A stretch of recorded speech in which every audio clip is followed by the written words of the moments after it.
So I'm just going to briefly introduce what today is all about and give you a little update on Findacure's work and everything that we've been doing recently. So the reason we're all here, 7,000. Can anyone tell me what this number is? I'm guessing everyone knows. So yes, this is the number of identified rare diseases, which affects 6% of the UK population, or 3.5 million people. So this is a massive problem, and yet there are only 200 identified treatments for these conditions. And that just means that there are millions of patients in the UK without any treatment, with some really quite terrible conditions. And so we believe one of the reasons why progress has been quite slow in developing treatments is the lack of a patient voice within clinical trial development. So we feel some trials just don't quite have the effect of keeping people in because they haven't been properly designed, and we need to put in a larger voice. So we believe by involving the patient through patient groups, such as yourselves, we can develop better trials in partnership and create a lot faster and better treatments and hopefully cures for millions of people who are waiting. And so that's what today is all about, is sharing the knowledge and giving you some tips on how to go ahead with this. And obviously we'd love to hear from you as well on what's worked for you and all of your questions during the panel session.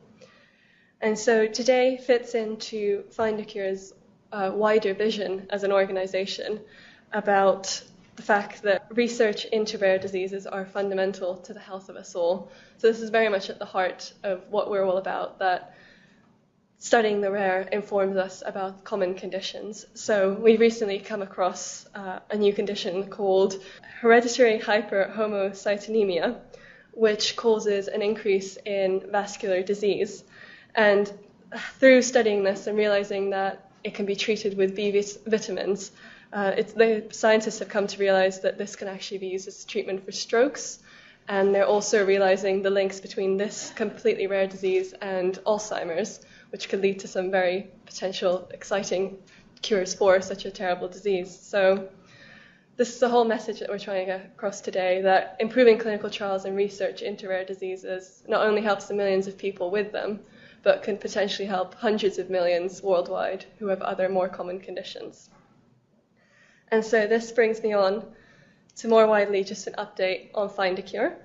So for those of you who are new to us, our basic principles and things we're trying to do are empower patient groups to become effective actors in their diseases, facilitate patient groups in helping develop treatments, and finally creating a receptive research environment for fundamental diseases among scientists, researchers, academics, and pharma.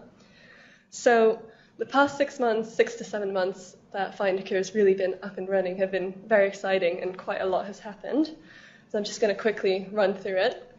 We had our first patient workshop here back in January, and we got some very positive feedback that made us really realize the importance of keep doing this. So our first workshop was on fundraising sources for small patient groups who are trying to work on a budget.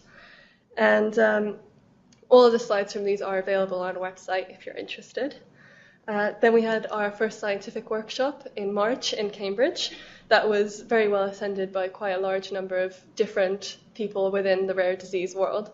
And that number, the 57%, thinking that fundamental diseases applies to their field, just made us realize how much more we need to do in this area. Then we had our second workshop in May, which was on the role of patient groups in research consortia and how to apply to the European Commission ahead of the Horizon 2020 calls.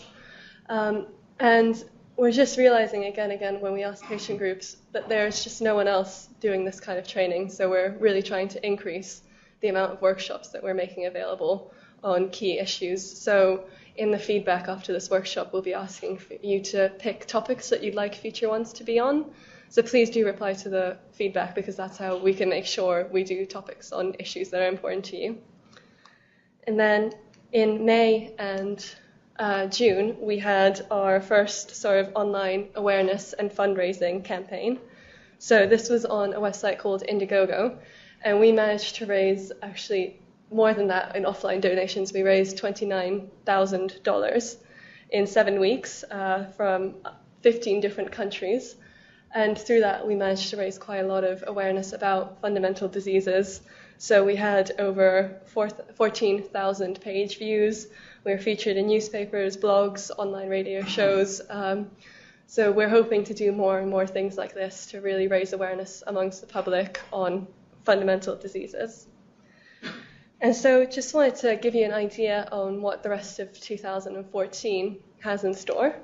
So we will be doing more patient workshops, and I'll be keeping you up to date with that. But sort of new projects that we're working on are an online and offline toolkit, where we'll be trying to transform all of the things that have happened in our presentations and other important issues into guides. So we're working on a book that Tony's leading on that should be out by the end of 2014, hopefully. And we're also going to try and transform this into a sort of free online portal where all this information will be open for all of you to help you work through anything you're working on within your group. We're also going to be organizing a workshop in late 2014 to further engage with scientific people, academics, pharma, to really get a unified strategy on how to promote fundamental disease research from their perspective.